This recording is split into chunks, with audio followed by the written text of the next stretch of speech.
Right, well, welcome to a new Harry's Garage video, and yes, I am back at Silverstone Auctions at Sywell 1 week after being here doing all those cars in the previous sale, but this is a dedicated Ferrari sale because at Sywell Aerodrome in Northamptonshire tomorrow, Saturday the 4th of June, is National Ferrari Owners Day, and in association with the Ferrari Owners Club in the UK, Silverstone Auction have put this auction on of Ferrari only models. There are only 22 cars to cover in this, and I just wanted to have a look because there's one car I used to own in the sale and there's a few other stars dotted around. So this isn't going to be a really long video. We might just quickly look at some of the automobilia in the hall as well. But let's get going because poor old Tom, today is viewing day that opens at 10 o'clock and we are at 8:45 on Friday, and Tom is meant to get this video out by lunchtime today. Let's see if he can do it. So I've got to not yabber on too much, but I'm going to kick off with this Ferrari Testarossa here, 1991 example, and a model I know well because about 7-8 years ago I bought a Ferrari Testarossa from Silverstone Auctions and I've enjoyed it ever since. Let's go and have a closer look. There's nothing like if you've owned a car and then seen one in auction to know where you ought to look and see if it's a good one or not. So this Ferrari Testarossa, 1991, I can see from this one, from the catalogue, 10,470 miles or something. And it looks pretty good to me. What I look for is how sharp the lines are and how the headlights sort of line up with the bonnet here, and just tells me this is crisp as it left the factory, as you'd sort of expect for a car of this mileage. Some things on this is a 91, my car is a 1987, so this has the bolt-on wheels, which actually in period people preferred because there was a little reputation for the bolt-on wheels flying off at times, which is not good. The other thing I note, this has actually had this should be black and this would be painted red, and it's got a shiny horse on the front. That is something that nearly everyone did to their Testarossas in period because they came out with a 512 after the Testarossa and everybody tried to make their Testarossas look like 512, and 512s didn't have black painted there. This, I can't go over the sort of history of this car. Its last full service in the book was 10,350 miles in 2013. So basically it's done 170 miles in the last 9 years. And I like the Testarossa. I'm lucky to have owned the Countach Testarossa 911 Turbo 930. The thing about the Testarossa, it's a GT car. It is extremely comfortable covering big miles at, dare I say, good MPG. After having my 911 Turbo do 11 mpg as we went round Spain, these can hit the heady heights of 20 mpg, but they're just comfortable, airy, fantastic air conditioning, and good visibility out, none of the Countach sort of restrictions. And I just think they're a very good car to own. The fact they sold 7,000 of them in period is not a downside because it actually means they were popular, and they were popular because they were good cars. This one I noticed is, well, it would have come with catalysts as standard in 91. That's why it's got this sort of protruding bit here, different sort of grille, because that's where the cats used to sit, but it's had an aftermarket exhaust, which is a good thing, and I bet it sounds terrific, and it's been decatted. Now the actual car itself, let's have a look. 10,475 miles, guided at 100 to 120,000 pounds. Looks really clean to me. Right, now here's another car I know very well because this 308 fiberglass car I used to own, and I bought it because I'd just never seen a better example than this one.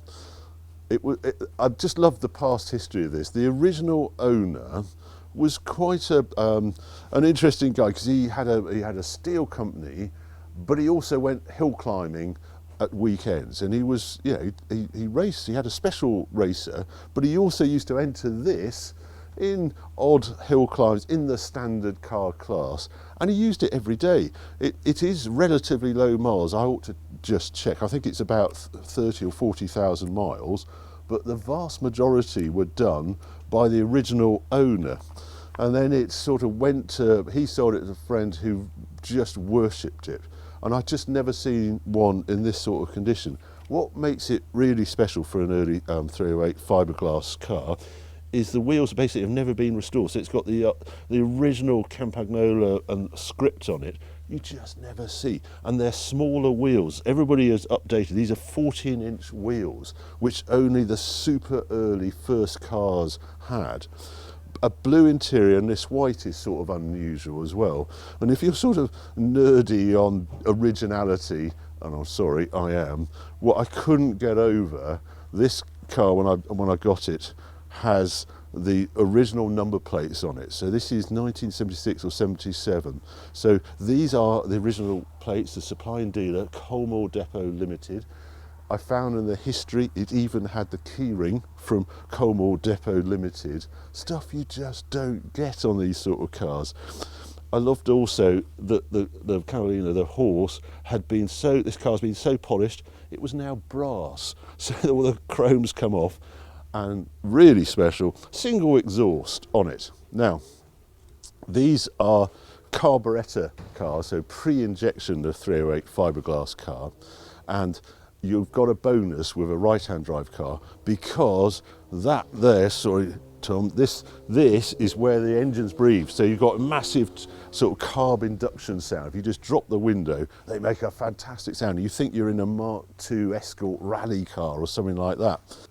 Yeah, so this, I just want to check its mileage. Yeah, total mileage today is 37,926. So it hasn't done many miles since I sold it. And guided estimate is 125 to 140,000 pounds. It's a Concours perfect example, unrestored. Just don't find cars like this anymore. I only sold it because I got tempted into a Testarossa and I got a very good offer, over 100,000 on it. I sold that and then bought the Testarossa at about 50,000. Unfortunately, values have changed, so it's a different sort of argument now. But yeah, a really nice balance, and I've never seen one quite like this one before. Now I just want to show you this Ferrari F430. It's got the F1 gearbox in it, but it's in really good colours. I think this is lovely to see one that's not red, and it's got tan interior and this lovely blue outside, and I think it's fairly low mileage, 22,500 miles like that. It hasn't actually got the exact mileage today because it's just said it's going to have a service before being presented here. But the F430 I felt was a big advance on the 360 that came before it. More power, looked in here, it's 21% more power. I didn't realise it was quite that much, but 483 horsepower, more than an F40, and it drove terrific. They'd done a lot of tweaks on it. Suspension, it just breathed with the road better, and it had this very clever electronic diff and the Martino switch on the wheel, and it was just a nice thing when it arrived, when all sorts of detail improvements. I've also loved this that Frank Stephenson did with the F430 on the wing mirror. That's its badge, and this one has this Challenge to Dali wheels on it as well. And the shields, which were an option back in the day. Most people just put a sticker there, but this actually has the shields, and that means you get a different wing on it. It's actually indented with those, so that's why it's such an expensive option. Carbon wheel, I can see, clean. Looks like all the red has been redone, the red crackle on the engine. Looks really nice. Carbon at the back here. A very usable car. A friend, he was looking for a car. He actually sold his Countach, and I said, what should I get? And we got him an F430. Loves it to bits, and he's not a sort of car person, but they're a very easy car to live with, these, and guided at 70 to 80,000 pounds. That's, to me, is value, and yeah, modern Ferrari works really well. Right, let's see what else we've got here. I'm not going to go into full detail on these two cars here, but I think it's this interesting. This Ferrari 328 GTS, so the GTS means it's got the Targa top that then slips behind the seats, is 1989 and guided at 60 to 70,000 pounds. But if you look at this Ferrari 360 over here, 7,500 miles from new, because they built a lot more 360s and 328 GTSs, they're almost valued the same. There's 5,000. This is 5,000 pounds more than the 328. And it's an interesting conundrum. Which one is the better car? That one's the classic, the 328, but the 360, highly usable. Yes, it's got the F1 gearbox, but it's got the electric hood that doesn't really brake and things. It's a tough choice, but an interesting one. Both of those cars are in the auction. Now this is a completely different car over here. Now I wanted to show you this one. This is 1974 Ferrari 365 GT4 BB. And this is unrestored, and yeah, the guy who obviously owned this for a long time went to Singapore, came back, and it's actually been sold by the family because he's so sadly no longer with us. But it's lovely to see a super original one of these. This was brought out to rival the well, Miura at the time when they thought, and then the Countach, and this was their first sort of mid-engine car. And I do like the early ones. There's an example I'm going to show you inside the hall there in a bit closer detail. But just show you this one because it's to be restored. It would be a very interesting project. It won't be the cheapest restoration, or you just drive around like this, but I do like the way it was always black on the sort of tide line down there. That was always black. Knock-on wheels, and round here it's put this detail that just define the car with the individual, the 3 lights and the 3 exhausts each side. As a kid, the thought of 6 exhausts on a Ferrari, this car was just a rocket ship. It wasn't actually a rocket ship, but these early ones are carburettor fed, and they rev much higher than later examples that then went injection because of emissions and things. But there we go. That's this Ferrari 365 GT4 BB is a lot 3722, and estimate is 175,225. I think it will be 160, 170. I would have thought that might sell for, but there you go. All original, got original keys on it and things with it as well, and all the handbooks, etc. What else have we got here? Oh, 612. Now, always enormous, these cars. They looked enormous in periods, and they still look enormous. Lot 709. Service records festooned with the best names in the business. Maintenance bills in excess of £30,000 in the last 10 years. How many miles has it done? 37,000 miles. Yeah, if you want a big GT, they work well, and they're sort of affordable. And there's a 456 over there as well. We might have a quick look at. There's no sort of known faults of this. They drink fuel, they're very elegant, and they don't fetch a huge amount of money. 58 to 65,000 for one of those. Right, this is this Ferrari 456 GT. Now it's a manual and it's left-hand drive, and it's in this blue that was extremely popular at the time of launch. This is a very early car. I can see inside it's got the 3-spoke wheels. It hasn't got the airbag wheel, which is a positive, and it just looks terrific, that gear change in the gated gear change in the middle of this seats. A number of times I've nearly bought a 456. When I first saw it, I was actually in Monaco, and it pulled into a petrol station. I remember just chasing it to see it, and it was just an incredibly fresh design from Ferrari when it first came out. It looks underwheeled now, I suppose, but it's still a very elegant Pininfarina design. This one, as I say, 95,000 kilometres. I can see it's a bit flaky. I can see a bit of rust there. You can see that all this is sort of worn off, stone chips on there. So it hasn't been sort of prepared for sale, but then again, it's only guided at 35 to 40,000 pounds. And in November 21, had a comprehensive service with Sodali Italia for £8,500. So it's all been sorted. Yeah, if you want a cheap 456, well, there you are. Or what about this? I really like the 355, especially in non-red again. This is Nero black, so this is metallic black with a tan interior. I can see the side bolsters of the driver's seat are a bit worn, left-hand drive. Weirdly, it's still got the plastic cover on the carpets, I can see on the sills.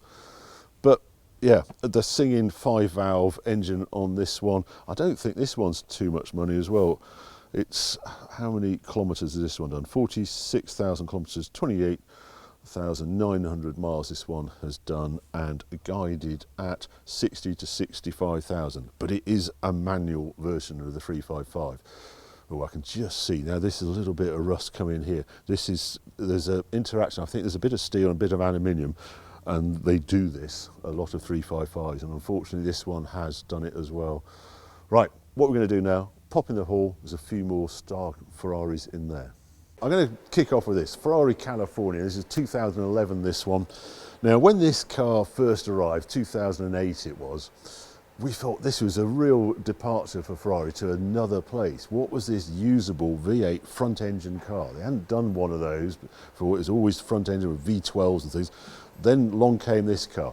I remember at Evo, I kept showing it just with the folded roof up, so the metal folding roof, just to show it was also a coupe. And it was a quick thing. It was 193 miles an hour car, 3 point something to 60, and it introduced a dual clutch transmission as well with the basically the F430 engine. Slightly less horsepower, not sure exactly how much it was, 453 horsepower. And now, you know, it's got carbon brakes on this car. It's actually got the individual rear seats, which was an option on the back. You have to find a child with no legs or something to fit in there, or I think they did a dedicated child seat in it. I know people own these, and now they've dropped to the price point where they are, they really quite enjoy them because it works as a car. And it is guided, this car, at 65 to 75,000 pounds. I don't know, if you want a usable Ferrari for cruising and for touring, it's not a bad bet. Or what about this? The Ferrari 458 Italia. This was a complete revolution when this came out. We had 430 before it. Again, this introduced dual clutch transmission and a lot more horsepower. And I just always thought these looked really sharp. It was quite a game changer for Ferrari. This is lot 718. I haven't actually looked at the details of this particular car. 22,500 miles. Yeah, this is 562 horsepower, knocking the door of 600 horsepower when this came out. Carbon brakes as standard on these, and me alongside a lot of other people been waiting for these to sort of dip in value, and they never really have. They've crept down to 130 or thereabouts, 115. This looks super sharp. The red crackle paint there, unusual being in black and black, the 3 exhausts at the back. 115 to 135,000 miles. They seem to hold their money very well. Now, I wanted to show you this over here. We looked at that other 365 BB outside. This one is quite a special car because this was owned by an individual from 1987 to now, so 35 years of ownership, and spent an absolute fortune on it, completely different to the one outside, and it really shows when you see it here. 53,000 miles from new, this one. It disappeared off to the States, bizarrely, for a bit at Texas, and then came back to the UK, but it is right-hand drive. Now, what gets me out this car is it wasn't originally red, but it was painted red very soon after it left the showroom. Its colour it actually left the factory at was blue metallic Dino, and I think this would be a spectacular car if it went back to that blue. There is no bodywork to do, or it's a colour change. Half the car doesn't need painting because this age of 365 GT4BB was black underneath anyway, so you've got to paint that bit. Get it back to blue. This would be good enough to enter Concours cars, and with the history file, a really special car. I haven't seen one in this sort of condition for a long time, and it's got the 6 exhausts as well, what looks like an original number plate. The guide has just been dropped on this. I understand it's 185 to 240,000. So if you can get that for under 200,000, that's a very good buy. And it's also, of course, the carburettor version, this one, and a much higher revving engine. There's a 512 BBI over there. That's the later version of this. They put injection on it purely because of emissions and things. They didn't actually produce any more horsepower. The fiery ones are these with the carburetors, because I think they've got about 1500 RPM more. They rev 7,500 or something like that. Yeah, quite a thing. Another car I know well, the Ferrari 550, having owned one and done about 30,000 miles in the one I owned. This is the world speed record version. It was a limited run of cars. They didn't actually get any more horsepower, they just got some nice additions. So they got these split rim wheels you see here, and if I open a door, you see they also got, well, these were optional on 550, very rarely fitted, but the carbon seats, they do recline, etc. And they got this roll cage, bizarrely, in it, leather covered as well, and a nice plaque down there as well. The speed records weren't a high speed record, they were endurance, so a distance of 100 miles at an average speed of 190 miles an hour and a distance of 100 kilometres at 188 miles an hour. Driving 1 hour, average speed of 184 miles an hour. So they weren't, you know, spectacular records, but it's just nice to see one of these examples. Now this is left-hand drive and guided, my goodness, 180 to 200,000 pounds. It's done 41,000 kilometres, but if you want a limited run Ferrari 550, there you go. Or what about these Dinos? Now there are 3 Dinos in this sale. I'm just looking at one over there. It says chairs and flares. There are the flares, as they term it, quite extended wheel arches and a much bigger Campagnola wheels in it. And then the chairs with these Daytona seats.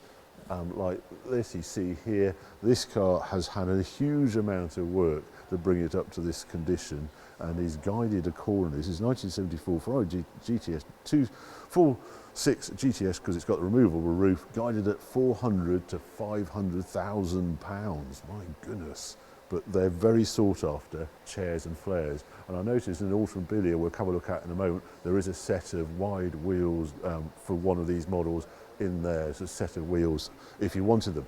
Or you come down here and then these have not got the flares. I'm not sure if they got the chairs either, but this is a less flared arch on these ones. So I really quite like this Dino in yellow. Don't often see them in yellow. This is 1973 car. GT, yeah, fixed room. No, it hasn't got the chair. So this is just a regular Dino. And it's a model, I can remember writing an Evo when they got to about 190,000, touching 200,000. My advice was to sell them, because I just didn't understand why they were worth so much, because they've got a V6, they weren't as quick as other Ferraris and so. Now, come 2022, I fully get why they're worth their money. They are a jewel-like car, beautiful design, and you're not buying it purely for the drive experience. It's just the look and the detailing, and it's just a lovely thing. And I think it's very unusual to see one in yellow like this one. Now it's 31,000 miles from new, they're claiming on this car, and guided at 275 to 295,000. If you own a Dino, I hope you didn't take my advice when I said sell them when I get to 200. Or this one over here. Now this is a GTS, so this has the removable roof on it, a body-coloured roof, as you see here. That clips out and can fit behind the seat. This has got Classiche certification. It's German reg, and thanks to Brexit, you would now have to pay VAT, or a little bit of tax, if this car came into this country. Because it's a historic vehicle, it's not the full 20% as I understand it. Lovely little door handles on them. How cute's that? Really nice car, and this one is guided at 320 to 370,000 pounds. Going to have a quick look at Automobilia, and there's another star car over here I want to show you.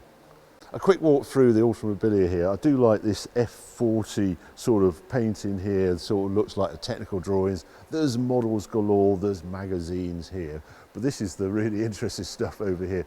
Obviously some models around here, an original size, but I've never quite seen such a big sign as that, and illuminated in yellow. Look, it's terrific. And then if you come this side, there's some things here. I do like this. This is Niki Lauda, his F1 car, Clay Regazzoni, I think, but Enzo Ferrari there, and a slightly faded Enzo Ferrari signature there.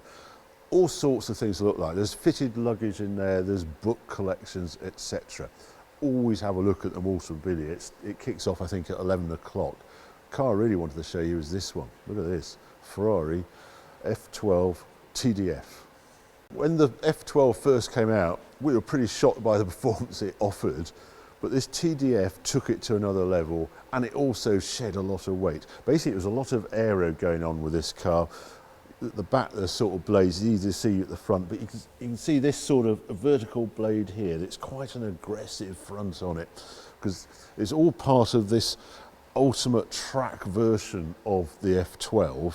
And this was a pretty angry car from all. I've never actually driven a TDF, driven F12, but friends who have driven it said they couldn't quite believe how aggressively fast this car was. Quite like the colour on this one.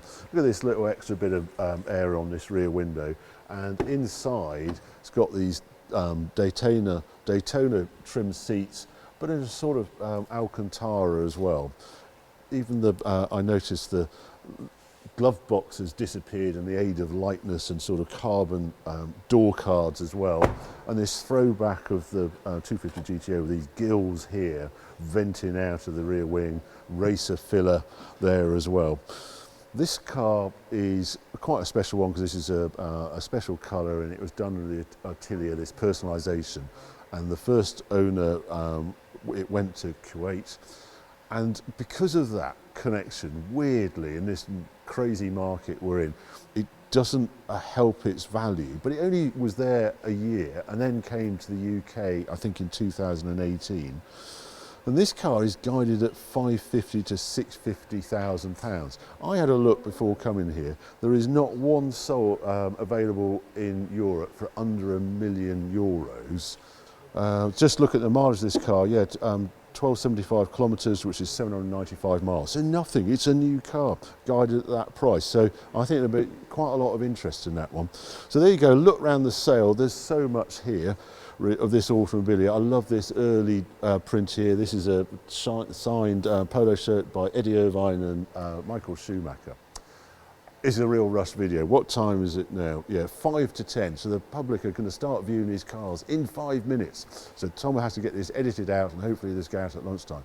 But all details, as ever, are on the Silverstone website. I'll put a link in the video description. You can have a look there.